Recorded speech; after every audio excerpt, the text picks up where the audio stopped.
Tu sais ce qui se passe toujours autour d'un bon verre de thé, et ça, quel que soit l'endroit où tu te trouves dans le monde, on y raconte des histoires. Mais ça, c'est pas étonnant quand on sait que 65% de nos discussions sont des histoires. Dans la vie de tous les jours ou au boulot. Dans la vie de tous les jours, ça va plutôt être des ragots en mode « mais t'es pas au courant, mais si, mais ça, mais oui, mais elle a fait… » On raconte des histoires, et au boulot, ça va être des histoires de statistiques, des histoires pour glow up, des histoires pour passer à un niveau supérieur. Et d'une manière générale, en fait, les histoires nous font rêver, elles nous font voyager, elles nous donnent envie d'y croire. Les histoires nous persuadent, les histoires nous engagent, les histoires nous permettent de faire des choses dont on ne se serait jamais cru capable. Bon, je pense que tu l'auras compris, aujourd'hui on va parler de l'outil le plus puissant depuis la nuit des temps en communication, et plus précisément celui qui permet de persuader, de capter et d'engager, j'ai nommé le storytelling. Je t'embarque avec moi. Mais le storytelling, c'est quoi en vrai? Parce qu'en ce moment, tout le monde te parle de storytelling par-ci, storytelling par-là, et le mot est galvaudé. Le mieux, c'est que je prenne le temps de t'expliquer. Assis-toi, je passe à table, je te raconte tout. En France, le storytelling, c'est l'art de raconter une histoire. Et ce mot-là, il passe pas. Pourquoi est-ce qu'on dit l'art de raconter une histoire, ça passe pas? Parce que raconter une histoire, en France, ça a une connotation un peu vulgaire. C'est assimilé à bobard. Quand tu dis « il nous raconte des histoires », ça veut dire qu'il nous raconte des bobards. Alors qu'outre-Atlantique, si tu dis « I'm a storyteller », tu vas tomber sur des gens qui vont dire « Oh, it's amazing! Oh, tu bosses dans quoi? C'est quoi? T'es marketeur? Pourquoi tu t'en…» En France, si tu dis « je raconte des histoires », vous mentez, monsieur. C'est mal vu. Le mot exact, ce serait plutôt l'art de vendre une histoire. Eh ouais. Parce que généralement, on ne fait pas de storytelling sans un message à faire passer. Peu importe les personnes qui emploient du storytelling, que ce soit des publicitaires, des marketeurs, des hommes politiques, dès lors qu'il y a du storytelling, c'est pour faire passer des gens d'un point A à un point B. Eh ouais. Même toi, lorsque tu rentres chez toi à la maison et que tu racontes une histoire à ta moitié en disant « oui, c'est passé ceci, il s'est passé cela », c'est pour faire passer un message. Donc la bonne définition serait plutôt le storytelling, c'est l'art de vendre une histoire. Ça, c'est la vraie truc. Maintenant, je t'embarque avec moi, on va plus loin. Maintenant, pourquoi le storytelling, tu dois l'utiliser absolument si tu veux réussir à ramener de la lumière vers toi? Parce que tu n'as pas le choix, tout simplement. Peu importe ce que tu fais aujourd'hui, vous êtes des centaines de milliers de personnes à le faire. Il y a des centaines de milliers de créateurs de contenu sur TikTok, sur Instagram, sur YouTube. Tu es en concurrence avec la ménagère de moins de 50 ans, avec la boulangère, avec le taximan, avec le petit jeune de 12, 14, 16 ans qui est dans…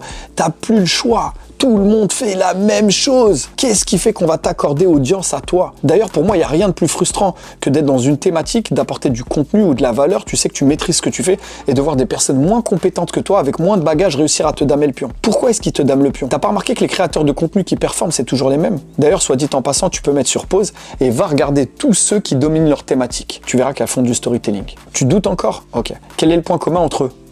Lui dans le business, lui dans le coaching, lui dans la boxe, ou encore lui dans la pâtisserie, ou peu importe qui tu veux, tu verras que tous ceux qui dominent leur thématique font du storytelling. Pour une simple et bonne raison, c'est que ça te permet de créer de la connexion. Eh ouais, il est là tout le secret du storytelling. Le storytelling te permet de créer de la connexion.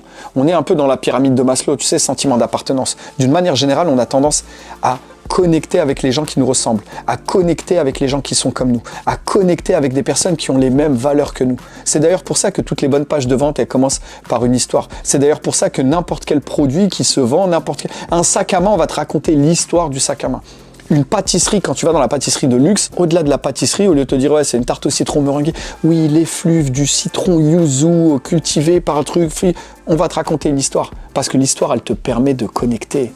Et c'est ça qui est important. Je vais donner un exemple tout bête, juste pour que tu puisses illustrer mon propos avant que je t'explique comment le faire, parce que comme je te l'ai dit, à l'issue de cette vidéo, tu pourras utiliser directement une trame qui va te permettre de convertir.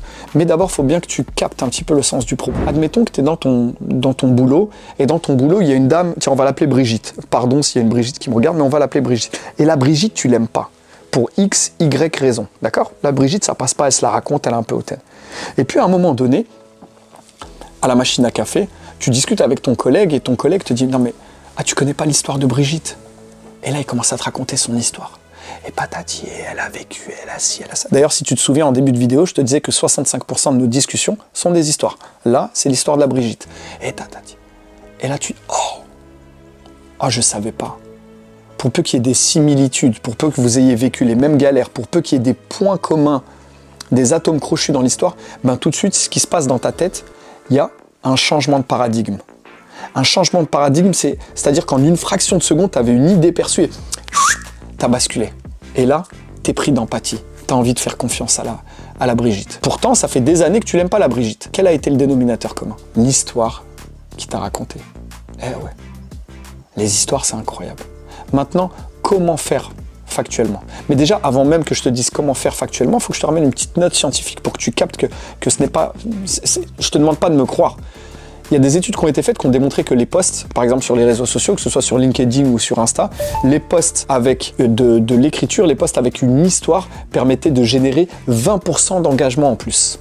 20% d'engagement, que ce soit en commentaire, que ce soit en like, que ce soit en partage. Maintenant, il y a une étude qui a été faite qui a démontré que le cerveau retenait 22 fois mieux le contenu avec une histoire. C'est-à-dire que si je te passais du contenu didactique là en mode formation, une journée de formation, tu vas pas retenir grand-chose. Maintenant, si je te raconte une histoire où je te disséminais à l'intérieur de ce contenu, tu vas te rappeler de l'histoire. Ah, je me rappelle, il y avait 7 frères et sœurs qui a été... Ok. Eh ben, tu vas mieux retenir l'information. Et il y a une dernière étude qui a été faite, je me rappelle plus c'est quoi, pareil, je te remettrai l'étude, comme ça on va pas perdre de temps, et qui a démontré que les produits avec une histoire derrière avaient 56% de chances en plus de se vendre. 56% de chances en plus. C'est-à-dire que toi qui me regardes aujourd'hui, quelle que soit la raison pour laquelle tu t'intéresses au storytelling, mais que tu as un produit à faire passer, que tu as un produit à vendre, que tu as un message à faire passer, que tu as une idéologie à transmettre, s'il y a une histoire, tu as 56% de chances en plus de faire adhérer à ce que tu dis. Et 56% de chance, en grosso modo, c'est plus de la moitié. C'est une moitié dont on ne peut pas se passer. Ok, maintenant, concrètement, comment tu peux l'utiliser? Bah oui, depuis tout à l'heure, tu me regardes comme si c'était moi qui avais déposé le storytelling, j'en étais l'inventeur, mais Nabil, tu nous dis quoi? Comment je l'utilise? Comment je vais le mettre dans mes posts pour pouvoir générer plus d'interactions? Comment je vais le mettre dans mes vidéos pour pouvoir convertir un peu mieux? Comment je peux mettre dans mes pitchs, dans mes pages de vente? Ça, c'est ce que je vais te partager tout de suite. Mais avant ça, tu connais l'adage. Peut-être que tu me découvres et que tu ne me connais pas encore. Auquel cas, bienvenue sur ma chaîne. Je t'invite à t'abonner et à liker parce que ça fait toujours plaisir. Et si tu me connais et que tu n'es pas encore abonné, ça, c'est pas super cool. Abonne-toi parce qu'ici, je vais te partager que du lourd qui va te permettre de ramener vers ce que tu fais grâce à cet outil magnifique qu'est le storytelling. Revenons à nos moutons. À travers tous les contenus que j'ai pu faire durant toutes ces années, j'ai pu remarquer que certaines vidéos dépassaient les millions de vues. Et à chaque fois que j'ai fait des vidéos qui ont dépassé le million de vues, j'utilisais la même trame.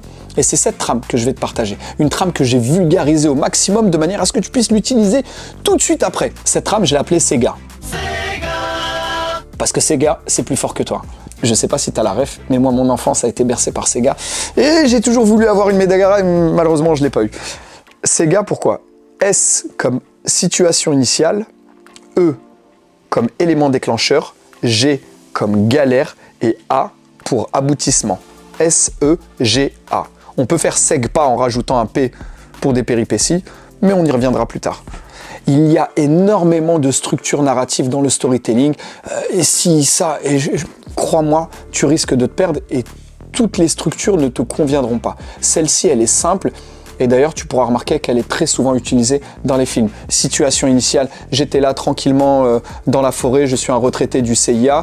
Élément déclencheur, on est venu me chercher en me disant qu'il y a un narcotrafiquant qu'il faut aller. J'ai pas voulu, ils ont kidnappé ma fille. Du coup, je me retrouve dans des galères à droite, à gauche. Et puis finalement, l'aboutissement, c'est tout le temps comme ça. Une situation initiale, un élément déclencheur, des galères et aboutissements. C'est beaucoup plus complexe. Mais si tu arrives déjà à mettre cette trame-là dans ton contenu, dans tes vidéos, dans tes pitchs, dans tes textes, tu verras qu'ils vont engager. Ok, maintenant concrètement, comment tu l'utilises dans les faits? Parce que là, je te donnais ça, il va falloir que je te donne un objet au moins pour que tu puisses voir comment utiliser cette trame Sega, d'accord? On n'est pas que là pour... Admettons, tiens, depuis tout à l'heure, je parle de ça. Admettons que je veuille vendre des pantalons, d'accord? Admettons que j'ai créé une marque de pantalons un peu plus large au niveau de l'estomac, d'accord? Ok, je dois vendre ces pantalons-là. Comment est-ce que je peux l'utiliser avec la trame Sega? Alors ça pourrait être quelque chose, bon, c'est vraiment, je me prête au jeu pour que tu puisses voir comment l'utiliser, ça pourrait être quelque chose comme ça, tu vois. Ça, c'est moi. J'ai toujours été svelte. Aussi loin que remonte ma mémoire, j'ai toujours été plutôt maigre. Puis un jour, l'existence suivant son cours, je me suis marié. Mais au mariage, tout a basculé. Je me suis retrouvé à manger comme pas possible, à prendre du poids et à lever le pied sur le sport. Enfin, prendre du poids. J'ai pas pris du poids, j'ai pris du ventre. Mais ça, je m'en étais pas rendu compte. Jusqu'au jour où mon petit frère décida de se marier. Lorsque mon petit frère se maria, j'ai ressorti mon costard de mon mariage. On fait tout ça, on ressort son costume. Et là, impossible de le fermer. Impossible de le fermer. Le seul problème, c'est que j'ai voulu tester le costard le jour du mariage. Donc le jour J, je me suis retrouvé avec un costard impossible à fermer. Je me suis tapé une honte monumentale. Un truc, rester ouvert ici, avec une ceinture pour camoufler. Bref, laisse tomber. De là, je me suis mis à gamberger. Si moi, j'avais pris du poids à travers mon mariage, il y a très certainement d'autres personnes qui peuvent être, je ne sais pas si on peut appeler ça skinny fat, mais assez skinny, avec du bide. Et là, j'ai commencé à réfléchir. Et s'il y avait des pantalons qui étaient skinny pour les hommes qui étaient skinny et juste larges au niveau de la ceinture pour pouvoir être fermés. J'ai fait le tour des magasins en long, en large, en travers. J'ai vu que ça n'existait pas. Là m'est venue l'idée de le créer. J'ai galéré à droite, à gauche, à l'étranger, chez des fournisseurs, chez des créateurs, pour essayer de pouvoir dessiner ce pantalon que je porte actuellement. Ce pantalon fait le bonheur des gens qui ont du ventre.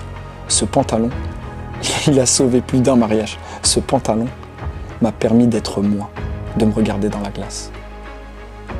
Voilà pourquoi, aujourd'hui, ce n'est pas des pantalons que je vends, mais c'est simplement un sourire à des personnes en surpoids qui portent difficilement le costard.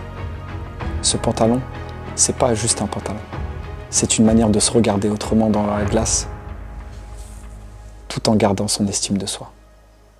Bon, j'ai essayé de te faire un truc en improvisation dans YouTube pour essayer de voir... Je suis en impro ou pas, les gars? Ouais. Ok. J'ai essayé de te faire... Mais tu vois, situation initiale, élément déclencheur, ça va être le mariage de mon petit frère. Les galères, j'ai trouvé personne pour le mettre. L'aboutissement, j'ai décidé de créer un produit. Bon, là, je te le fais en impro, crois-le ou non, je suis en total impro devant cette caméra-là. Mais si je m'étais pris la tête un peu plus pour essayer de te faire une situation initiale, un élément déclencheur, une galère, un aboutissement sur n'importe quel autre produit, je me prendrais la tête à te faire quelque chose. Dis-toi que là, c'est filmé. Si je voulais faire quelque chose de bien orchestré, je te ferais quelque chose de bien orchestré. Mais c'est juste pour que tu puisses voir que la trame utilisée, un produit que je viens d'inventer, je l'ai créé. Et tu pourrais faire la même chose avec un téléphone portable, tu pourrais faire la même chose avec une sacoche, tu peux faire la même chose avec tes prestations, tu peux faire la même chose avec ce que toi tu fais. Et tu remarqueras que très souvent, il y a des petits malins qui essayent de l'utiliser. J'étais là, et puis finalement, j'ai découvert la lumière, et aujourd'hui, je t'accompagne à. Ça, c'est quand c'est mal fait. D'ailleurs, si tu veux savoir comment l'utiliser proprement, de manière à convertir le plus précisément vers ce que tu fais, je t'invite à me suivre. Celle-là, c'est la première vidéo. Je vais en faire un tas d'autres derrière. J'espère qu'elle t'aura plu. Si tu as aimé, n'hésite pas à liker. Mets-moi un petit commentaire, ça fait toujours plaisir. Et sache que je prends le temps de répondre à chacun des commentaires. Je mets un point d'honneur. Mets la petite cloche parce que je vais envoyer derrière. Et d'ici là, t'attends quoi pour commencer à storyteller?